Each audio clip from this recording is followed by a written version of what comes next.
یہودی کہتے ہیں عیسائیوں کے پاس کچھ نہیں، عیسائی کہتے ہیں یہودیوں کے پاس کچھ نہیں، حالانکہ دونوں ہی کتاب پڑھتے ہیں۔ اور اسی قسم کے دعوے ان لوگوں کے بھی ہیں جن کے پاس کتاب کا علم نہیں ہے۔ یہ اختلافات جن میں یہ لوگ مبتلا ہیں، ان کا فیصلہ اللہ قیامت کے روز کر دے گا۔ اور اس شخص سے بڑھ کر ظالم کون ہوگا جو اللہ کے معبدوں میں اس کے نام کی یاد سے روکے اور ان کی ویرانی کے درپے ہو۔ ایسے لوگ اس قابل ہیں کہ ان عبادت گاہوں میں قدم نہ رکھیں، اور اگر وہاں جائیں بھی تو ڈرتے ہوئے جائیں۔ ان کے لیے تو دنیا میں رسوائی ہے اور آخرت میں عذاب عظیم۔ مشرق اور مغرب سب اللہ کے ہیں، جس طرف بھی تم رخ کرو گے اسی طرف اللہ کا رخ ہے۔ اللہ بڑی وسعت والا اور سب کچھ جاننے والا ہے۔ ان کا قول ہے کہ اللہ نے کسی کو بیٹا بنایا ہے، اللہ پاک ہے ان باتوں سے۔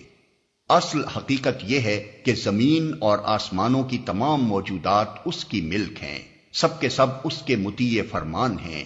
وہ آسمانوں اور زمین کا موجد ہے، اور جس بات کا وہ فیصلہ کرتا ہے اس کے لیے بس یہ حکم دیتا ہے کہ ہو جا، اور وہ ہو جاتی ہے۔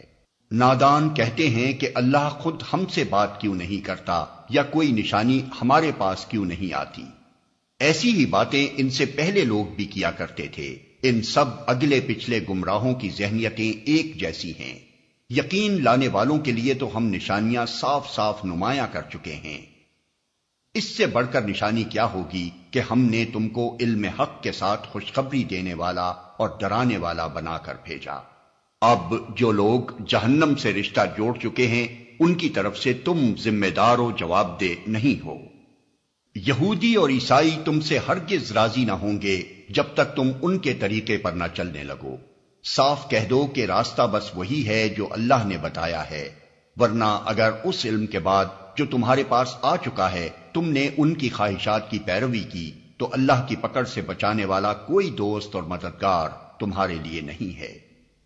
جن لوگوں کو ہم نے کتاب دی ہے وہ اسے اس طرح پڑھتے ہیں جیسا کہ پڑھنے کا حق ہے، وہ اس پر سچے دل سے ایمان لاتے ہیں، اور جو اس کے ساتھ کفر کا رویہ اختیار کریں وہی اصل میں نقصان اٹھانے والے ہیں۔